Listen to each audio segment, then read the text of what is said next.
चलिए, बायोलॉजी में कल हम लोग देखे थे मानव अस्थियां देखे थे।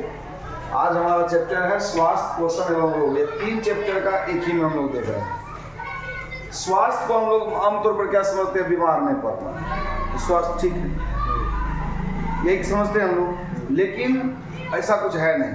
WHO कहता है कि स्वास्थ्य केवल रोग मुक्त होने से संबद्ध नहीं है, यानी रोग मुक्त हो गए तो आपका स्वास्थ्य बढ़िया हो गया, ऐसा कुछ नहीं। स्वास्थ्य से तात्पर्य किसी व्यक्ति की शारीरिक, मानसिक और सामाजिक जीवन क्षमता की पूर्ण रूपेण समन्वयित स्थिति है, यानी तीनों का कॉम्बिनेशन, तब समझा जाएगा कि आप स्वस्थ हैं। ठीक है।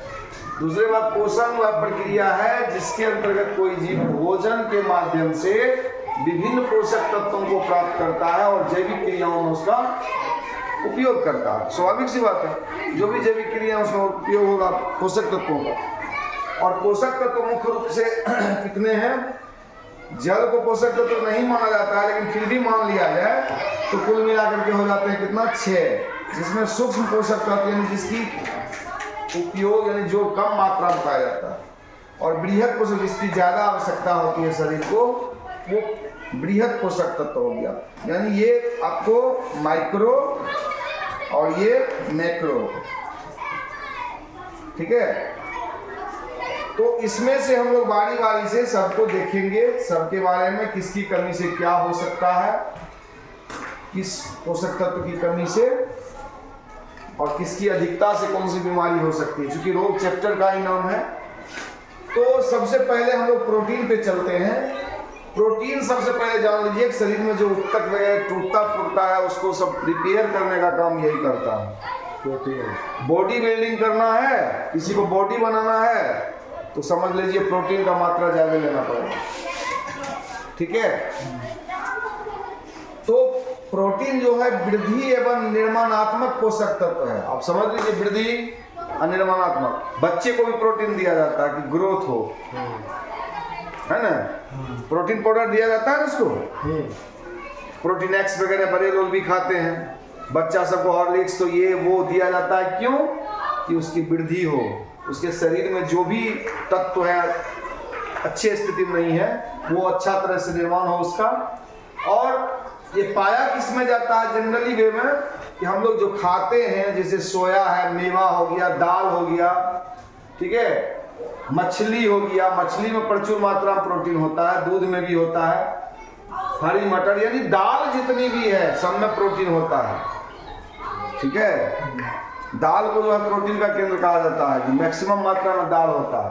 चूंकि हरा मटर में भी आप जानते हैं कि दाल मतलब प्रोटीन की मात्रा ज्यादा होती है। ठीक है। क्यों ज्यादा होती है? कि आपको पता होगा कि इसके गांठ में जो होता है राइजोबियम नामक जीवाणु होता है। हरे मटर में जो है इसके गांठ में राइजोबियम नामक क्या होता है? राइजोबियम। ये एक जीवाणु है।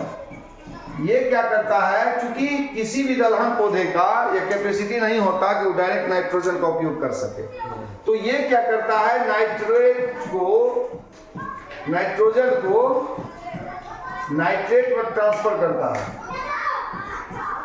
और नाइट्रेट में ट्रांसफर करके ही क्या करता है, उसमें स्थिरीकृत कर देता है, जिसके कारण उसमें प्रोटीन की मात्रा ज्यादा उपस्थित होती है। तो वो सबसे बड़ा कारण होता है। उसके बाद इसमें प्रोटीन की अगर शरीर में कमी हो जाए तो क्या हो सकता है? तो कमी होने के सबसे, चूंकि आपको 10 से 15% कैलोरी इससे प्राप्त करना होता है ऊर्जा, तो इसमें इसकी कमी से क्वासियोरकोर नामक एक बीमारी होता है, बालों का पतला होना, पैर पेट में सूजन होना, फूल जाता है। ये ज्यादातर बच्चों में होता है, मेरिस्मस भी बच्चों में ज्यादातर होता है।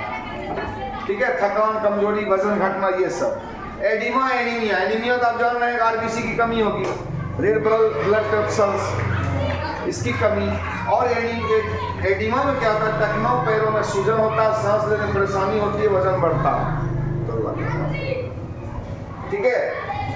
और इम्यून सिस्टम कमजोर होना ये सबसे बड़ा फैक्टर है, क्योंकि किसी भी आदमी का अगर इम्यून सिस्टम कमजोर है तो बहुत सारी प्रॉब्लम्स क्रिएट होती है, कोई भी बीमारी उसको कभी भी दबोच सकता है।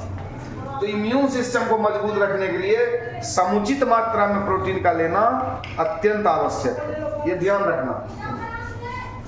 उसके बाद इसमें देखना है 1 ग्राम प्रोटीन लेते हैं तो 4 किलो कैलोरी ऊर्जा प्राप्त होता है। ठीक है, 1 ग्राम प्रोटीन से, समझ गए बात को। अब आइए दूसरा जो इंपॉर्टेंट पोषक तत्व है वसा। सच मायने में वसा, ये समझ लीजिए, जिसको फैट्स कहते हैं। आदमी को अगर फैट होना है तो फैट्स खाए, आदमी को अगर फैट मोटा होना है तो फैट्स खाए, फैटमैन वसा तो फैट्स ज्यादा से ज्यादा खाए, और ज्यादा से ज्यादा खाए तो ट्राइग्लिसराइड बढ़ाए, ट्राइग्लिसराइड बढ़ाए, कोलेस्ट्रॉल बढ़ाए, वो भी बैड। कोलेस्ट्रॉल भी 2 तरह का होता है ना, बैड और गुड। बैड कोलेस्ट्रॉल बढ़ेगा, और जब बैड कोलेस्ट्रॉल बढ़ेगा और ट्राइग्लिसराइड बढ़ेगा तो बड़का बड़का बीमारी इसमें पैदा होता है। ठीक है, डिप्रेशन, कमजोरी और डायबिटीज का भी यह भी कारण है, हालांकि हम इसमें नहीं लिखे हैं, समझ गए ना, बहुत बड़ा कारण है यह भी। ठीक है ना, क्योंकि वसा पे हम लोग चल रहे थे इसलिए नहीं लिखे, क्योंकि कार्बोहाइड्रेट में 1 ग्राम वसा से 9 किलो कैलोरी ऊर्जा मिलता है। हम पहले भी बोले कि ये आधा किलो अगर अंगूर खाइए, 1 केला खाइए, बराबर है दोनों का एनर्जी। अब सोचने वाली बात है। ठीक है, इसमें अगर ज्यादा खा लिए, घी ज्यादा पुष्टांक से दे दिए, बॉडी बनाने के लिए घी खाओ, तो इसका मतलब है कि आपका वजन बढ़ने वाला है। दूध बहुत ज्यादा खाए, खास करके भैंस का, तो बस भैंस के जैसा लेजी हो जाओगे और भैंस के जैसे ही मोटे हो जाओगे। ठीक है, मांस, ये तो जान लो कि जहर है। लोग मांस खाते हैं, बहुत गलत है, क्योंकि मांस के कारण ही 100 बीमारी शरीर में घुसता है। हम तो कहेंगे कि एनिमल फूड खाओ ही नहीं, चाहे दूध ही क्यों ना हो, एनिमल फूड खाना ही नहीं चाहिए अगर सेहत बढ़िया रखना है तो। खैर, अंडा, इसका पीला भाग में बड़ा चाव से लोग खाते हैं, उसमें फैट्स होता है, जबकि उजला भाग में प्रोटीन होता है। ठीक है, इसको समझ लो। लोग सोचते हैं कि पीला भाग में, नहीं, पीला भाग में हमेशा फैट्स होता है और उजला भाग में प्रोटीन होता है। तेल खाइए जम के, मक्खन खाइए जम के, पनीर खाइए जम के, ये सब जितना जम के खाइए उतना वजन बढ़ाइए, हृदय रोग को बुलाइए, डायबिटीज को बुलाइए, दम्मा तो होवे करेगा, आर्थराइटिस भी होगा, बुलाइए। तो वो सारे चीज को खाइए, ये सब बीमारी को बुलाइए, सीधा सीधा फंडा। सिस्टम में तो करना क्या है कि भाई सब चीज को खाओ, लेकिन सिस्टम, मतलब जियो खाने के लिए नहीं, जीने के लिए खाओ। आदमी 2 प्रकार के होते हैं, एक जीते हैं इसलिए कि हमको ठूसना है, we have to eat only, और कुछ लोग ये हैं कि हमको जीना है इसलिए खाना तो पड़ेगा। तो जीने के लिए खाओ, खाने के लिए मत जियो।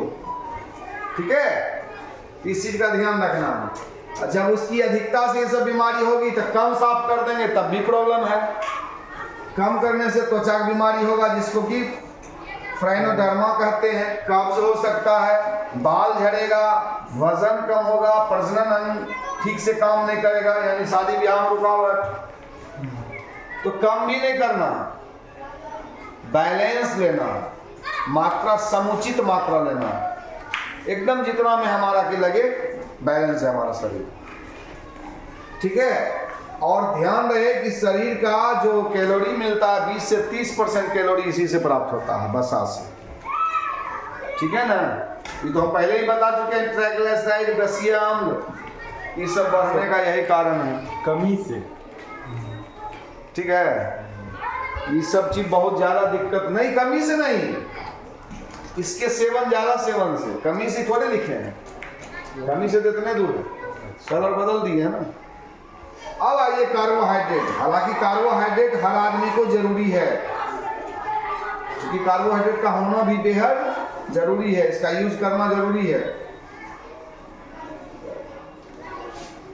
ठीक है, कार्बोहाइड्रेट यह भी एक बेहद पोषक तत्व जबरदस्त है, और 50 से 75% कैलोरी इससे होता है।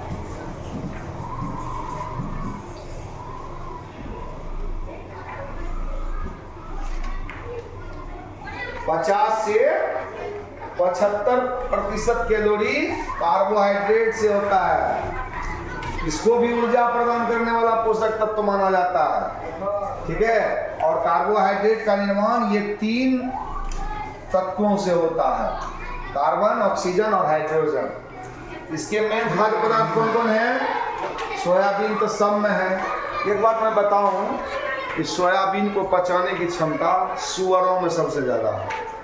मनुष्य के लिए पाचन तंत्र ऐसा नहीं बना है, वो सिर्फ खाने के बाद सड़ता है शरीर के अंदर, पचता नहीं। इसलिए सोयाबीन आदमी को खाना ही नहीं चाहिए। सोयाबीन बहुत ज़्यादा प्रोटीन रहता है। चावल, सोयाबीन का दाल थोड़े खा पाओगे, तुरंत पेट फटाफट जाओगे वॉशरूम। चावल ज़्यादा खाने से खाद्य पदार्थ, मांस तो सबका जहर है। मटर, दूध, फल, सब्जियां, दूध भैंस का छाली हटा खाओ तो टेंशन कम है। फल, बहुत सारा ऐसा फल है जिसमें कि काफ़ी मात्रा में कार्बोहाइड्रेट पाया जाता है। काजू खाओ, कार्बोहाइड्रेट पाया जाएगा उसमें, ठीक है ना। बहुत सारी चीज़ है। क्या अधिकता से क्या क्या हो सकता है? कब्ज हो सकता, अपच हो सकता, बदहजमी, पेट दर्द, तो पक्का बात। भोज में भी ज़्यादा ठूस लेता है लोग, तो ये सब होता है। कमी से क्या होता है? डिप्रेशन जो कि सबसे बड़ा फैक्टर अभी के डेट में। लोगों को डिप्रेशन काफ़ी हो रहा है, सिर दर्द काफ़ी हो रहा है। चूंकि डिप्रेशन क्या होता है कि कार्बोहाइड्रेट की जब कमी होती है तो सेरोटोनिन नामक जो चीज़ है उसकी आपूर्ति कम हो जाती है, और इसकी आपूर्ति कम होने का मतलब है कि व्यक्ति डिप्रेशन में चला जाता है। और सिर दर्द क्यों होता है? केटोन नामक एसिड के कारण। कीटोन नामक एसिड स्रावित होता है, चूंकि गुस्सा करते हैं या इसकी मात्रा ज़्यादा हम खाते हैं कार्बोहाइड्रेट की, तो कीटोन नामक एसिड स्रावित होता है, और उस वजह से सिर दर्द होना लाजमी है। थकान तो होबे करेगा, कमजोरी, कब्ज, सांसों में दुर्गंध, ध्यान केंद्रित करने में कठिनाई, ये बहुत बड़ा फैक्टर। कार्बोहाइड्रेट की कमी से सर जो है ना, जो सिर दर्द हाँ अधिकता है, ठीक है। तो ये सारी चीजें हम लोग कार्बोहाइड्रेट के बारे में जान लिए। कल के डेट में हम लोग विटामिन के बारे में थोड़ा सा देख लेंगे, और विटामिन के अलावे क्या बच गया? खनिज लवण, और जल के बाद, जल का कुछ है नहीं, तो ये 2 चीज देखना है हमको। क्या मिलता है?